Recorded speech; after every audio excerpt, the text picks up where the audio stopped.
Chapter 3. No way was I staying there by myself.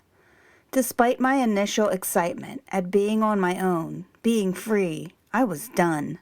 I didn't want to be on my own. I wasn't ready to be on my own.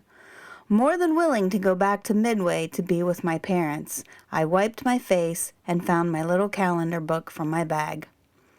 Running my finger down the dates, it was clear I'd missed the passenger flight that went every other week. But the monthly supply flight left the next evening. Only one plane did those 3 trips to Midway a month. An aging Gulfstream turboprop. Unlike regular airline flights, the flights to Midway on the G1 were pretty mellow. No security lines, no wait to check in, no worry about getting bumped. If you were a Midway resident, you could pretty much decide an hour beforehand that you wanted to go. Just show up with a passport and they'd let you get on. I took a few deep breaths just so my parents wouldn't be able to tell how upset I was. Then I picked up the phone and dialed. I waited for the click, then the pause, then the ring. I envisioned our heavy, old-fashioned, black, curly-corded phone sitting on the counter just outside the kitchen. Could even hear the loud ring. But there was nothing. I hung up and dialed again. Waited. Nothing. Periodically, along with the internet, the phone lines on Midway crapped out. They were all dependent on the satellites, and the wiring on the island was old, so it wasn't a surprise. Still, I wanted to talk to my parents, have them arrange the flight for me.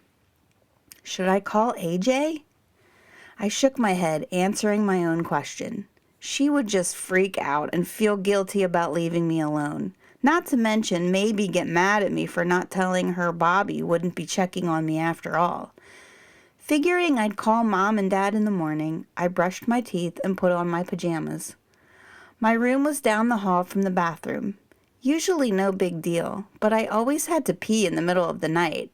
And tonight I didn't want to go walking around when it was dark and nobody was there but me.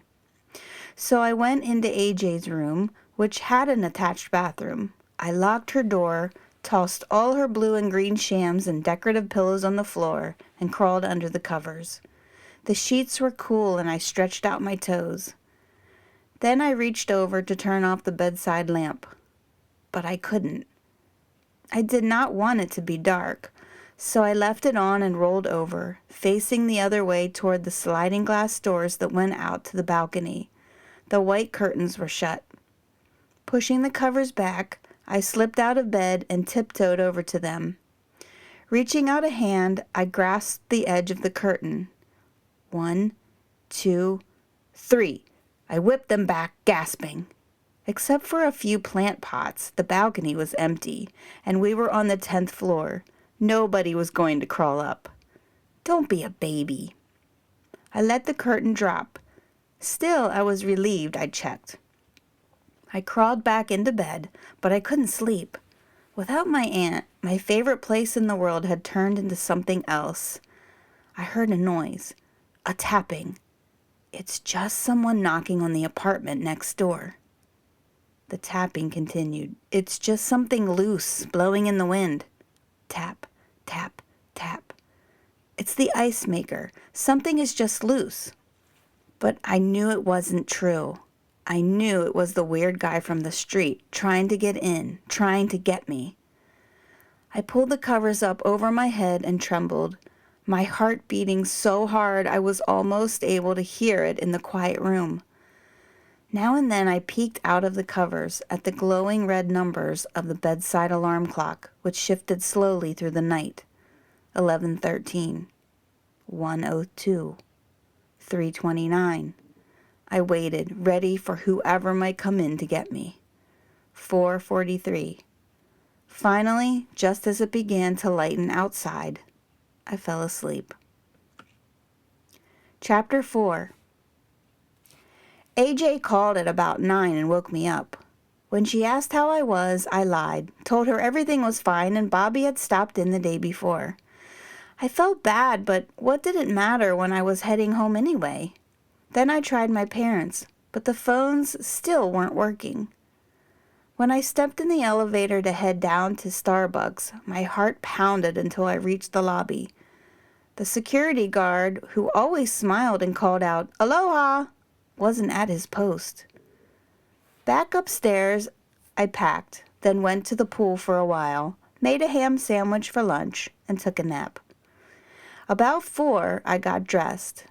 The drive to the airport and waiting around there would be hot, but the plane would be chilly. So I had my standard outfit for flying: khaki Bermuda shorts, a white camisole, and my green hoodie. I wore white flip-flops, but shoved a pair of socks in my bag. I debated adding my new Converse, but put them in my suitcase instead. Then I called a taxi. As usual, the loading of the G1 at Oahu Air Services was pure chaos. People hauling boxes and cartons and barrels out to the plane. I left my bags by the door to the waiting lounge and went looking for the woman who usually organized the loading. I didn't see her anywhere. A tall, bald guy held a clipboard, so I asked, "Where's Suzanne?" "Sick." He shook his head. "Of all days. The Costco order didn't get delivered and there's a new co-pilot." He waved at a couple guys loading the plane. "Hey!" He headed off, leaving me standing there. The pilot, Larry, came around the plane, wearing black pants and a short-sleeved white button-down shirt with gold pilot epaulets on the shoulders. Tall, with dark hair that never had a strand out of place, he swaggered a bit. I waved. His forehead wrinkled for a moment, and I called out, "Hi, Larry." "Robbie?" A slow smile spread across his face. "I didn't even recognize you. Nice hair." "Thanks. I'm trying to catch a flight home." He nodded. "We'll be stuffed, but there's always room for you." "I didn't see Suzanne." He scratched his head. "Yeah, she's gone today. It's a mess, especially with communications down at Midway. My new co-pilot is around here somewhere, trying to make sense of it all. Max. He'll get you on the manifest. Why don't you wait inside where it's cool? I'll come get you." The waiting lounge inside Oahu Air Services was air-conditioned, and I dropped my bags, then plopped down on the couch. There was a little fridge near the seating area, and I pulled out a Coke, and then grabbed a handful of chocolate-covered macadamia nuts from the koa bowl on the table. A golf match blared from the television mounted high on the wall, but there wasn't a remote to change the channel, so I flipped through a Glamour magazine for a while. The flight was supposed to be wheels up around 5, putting us on the ground at Midway about 11 or so. During nesting season for the albatross, the Midway runway had hundreds of thousands of bird crossings a day, potential disaster if a jet engine sucked one in, or even if the G1 collided with a bird. Albatross weigh about 15 pounds. They're like a flying cannonball with feathers. So flights could only land and take off there at night when the birds were less active. I never really got used to flying all that way over water at night. I wasn't scared because I'd been flying since I was little, but I still tried my best not to think about it. Knowing Larry and trusting him helped a lot. I'd taken the G1 back and forth to Midway probably 20 or so times, most of those at night. Larry could probably fly the route blindfolded. I waited for them to come and tell me to get weighed. The G1 could only hold 3,800 pounds of cargo and people, because that's how much it could still fly with if one engine went out. Since we got a supply flight only once a month, and that was all our mail, groceries, parts they needed for the generator, and other equipment, it meant we did without a lot that was simply too heavy, like milk. A gallon of milk weighed 8 pounds, and milk for 50 people added up too fast. Thinking about it, I fell asleep on the couch. Larry shook me awake. "We're ready to go." Then he asked me something about Max and weighing in and paperwork or something. Still groggy, I just nodded. My watch said 9, which meant we were getting a late start. He carried my big bag. I took my small one and my backpack. I climbed up the short flight of steps and ducked my head as I stepped aboard. All 9 rows of the red upholstered seats were chock full of boxes and cargo, except for 2 seats halfway back, right next to the starboard exit. The new co-pilot was already up in the cockpit.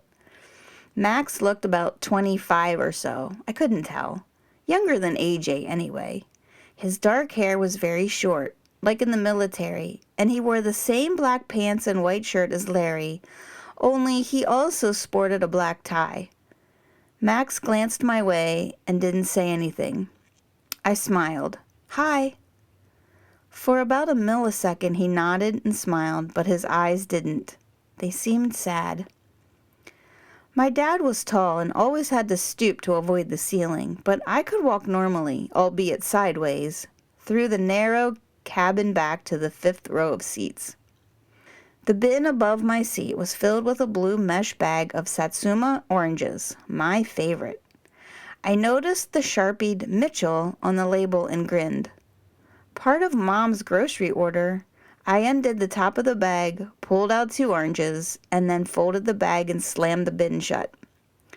The bin across the way was also stuffed, so I just put my bag in the seat next to mine. Then I sat down and buckled up. Although Larry had said it numerous times, he gave me the emergency safety spiel, pointing out the exits. The compartment had held the emergency raft, the flotation device under my seat. He came across a little cocky, but I'd rather have a self-assured, ultra-confident pilot than an insecure one. As always, I listened, but hardly. I'd heard it all before. Larry went back to the cockpit and put on his headphones. Not long after that, the propeller started to turn and air rushed out of the vent above my head. Sweat trickled down the side of my face, so I twisted the knob open all the way and held my face upward, smiling into the cool blast of air. Soon the propellers buzzed and the plane moved forward, lining up for takeoff.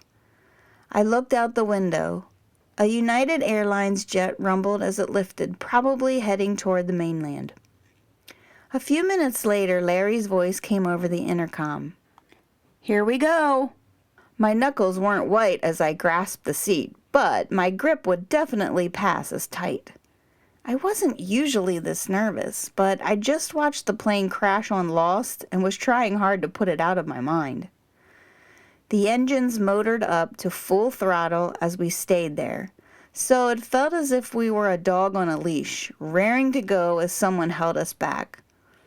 My eyes went to the spinning propeller, already going so fast it was invisible.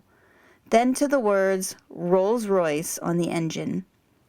Larry once told me that Rolls-Royce propellers went counterclockwise. Good Jeopardy question. I leaned my head back on the seat as the GI surged forward, rocketing down the tarmac until we gained enough speed. The front wheels lifted and we were airborne. Lights below us, the steady drone of the engines loud. Out the window, I saw lights from ships in Pearl Harbor, then ships further out, until they slipped away from my view, leaving only darkness beneath. The G1 flew steadily up until it leveled out, and I relaxed to the familiar drone of the engines. Home was only a few hours away. Releasing my grip on the seat, I took off my flip-flops, put on my socks, and got comfortable. Still wiped out, I fell asleep. When I woke up, my watch said 1 a.m. Lights glowed in the cockpit, but except for the small lighted track along the floor and the galley light, the cabin was dark. The ride was a little turbulent, but I'd been through a lot worse on other flights. An especially rough one had led my mom to say to Larry upon landing, "Earned your money today, huh?" He had shrugged, then said he didn't think it was a rough flight at all. Since then, I'd read that turbulence didn't ever cause a plane to crash, so bumps didn't really bother me.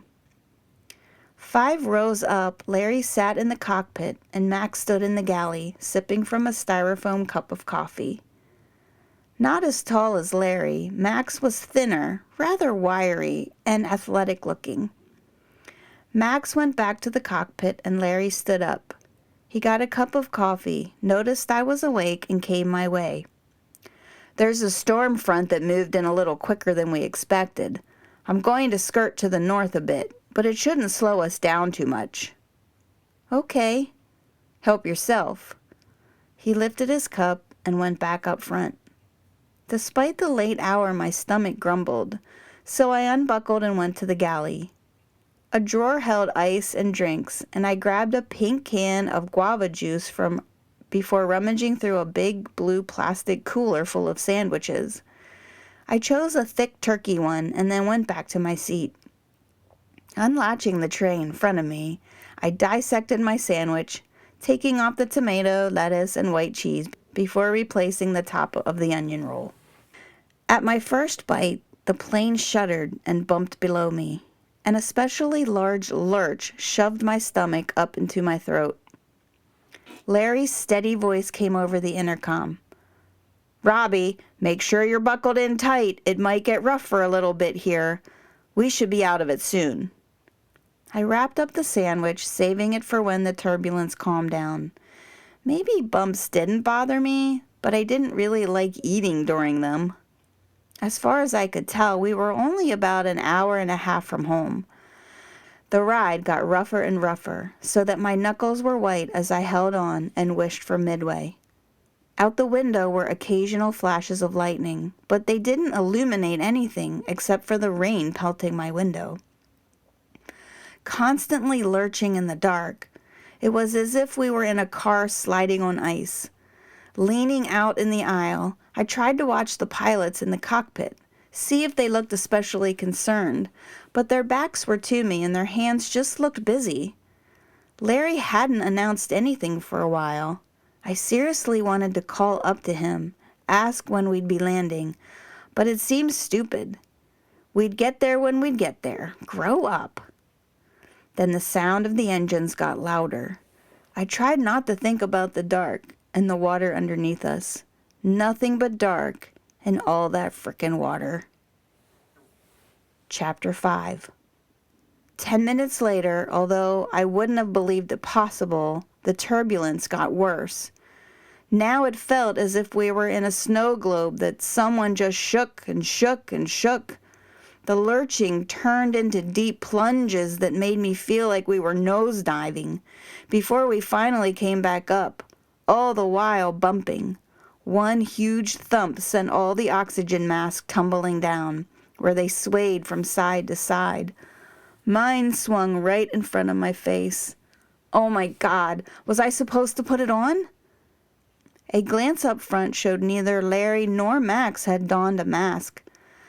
I couldn't very well ignore mine, so I tied a big loop in it just to get the thing out of my face. Another huge thump popped open a few of the overhead bins.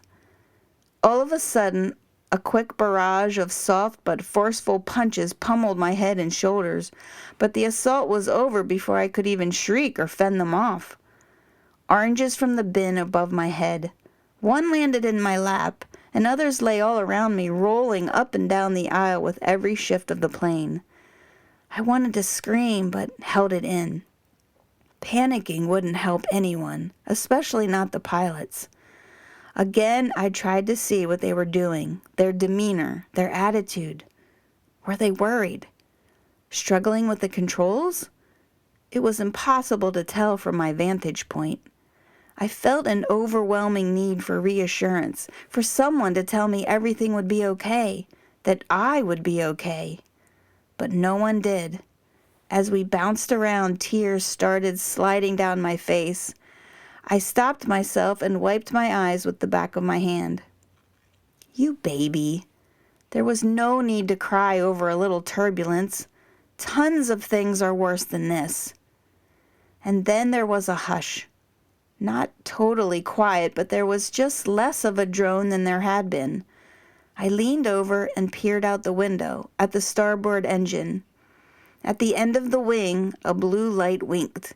Usually the propellers were nearly invisible in flight because they were turning so rapidly, but as lightning flashed, I could very clearly see the propeller circling slowly, turning only with the movement of the plane. That engine had stopped. Chapter 6.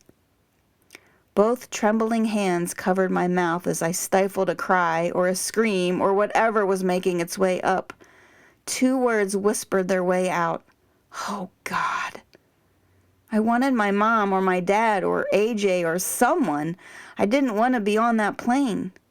There was only one way to know the seriousness of the situation. I would have to watch the cockpit, see what they were doing. Wiping my eyes on my sleeve, I prayed, God, please, please, please let everything be okay. Please don't let us crash, and please just let me get to Midway, and please let them be calm when I look up there. I leaned out into the aisle. From the back, the 2 pilots looked to be doing what they always did, sitting tight, focusing on the controls.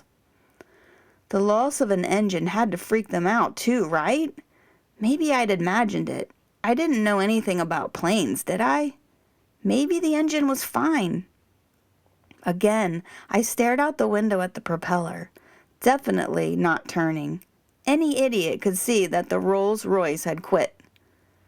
But if Larry wasn't announcing anything about the engine, what else wasn't he telling me? Or was it not that big of a deal? Airplanes lose engines all the time, right? I knew I'd read that somewhere. That's why they load only 3,800 pounds in the G1, so that one engine can still fly the plane. Only a few months ago, my dad was on a flight when the G1 had lost an engine an hour after leaving Honolulu, and they just turned around, no problem. After all, pilots are trained for bad stuff to happen, and maybe this wasn't even that bad. Maybe we were so close to Midway that they were already starting to think about landing. So why worry me with details about a stupid engine? That had to be it. We bounced again, hard. Beneath my butt, something in the frame of my seat gave way. My eyes squeezed shut. Someone tell me it's going to be okay, please. How long could the plane handle getting beat to death like this? The engine was probably the first thing to go, then a wing or the tail or some other vital thing that we need to land. Larry just didn't want to share the bad news. I opened my eyes again and watched for some movement from the cockpit. Max got up. Bracing himself against the sides, he managed to make it as far as the galley. Was he getting more coffee? Things couldn't be that bad if he was getting more coffee. But no, he wasn't getting coffee. From underneath the bottom of the galley's shelves, he pulled something out and tossed it down the aisle in front of him. The cabin was still dark, and I couldn't see what it was.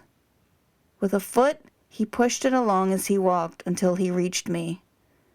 Now I wanted to scream. It was a yellow raft. An emergency raft. But we would only need that if... Max reached beneath a seat, yanked out a flotation device, and shoved it in my lap. Then he uttered the first words I'd heard him speak. Those words weren't, everything is okay, or you'll be okay, or we'll be landing at Midway soon. Instead, they were the worst words I've ever heard. We've lost an engine, and the hydraulics are acting up. We can't get out of the storm, so Larry is going to ditch the plane while he can still control it. He nodded at the flotation device in my lap. Put that on.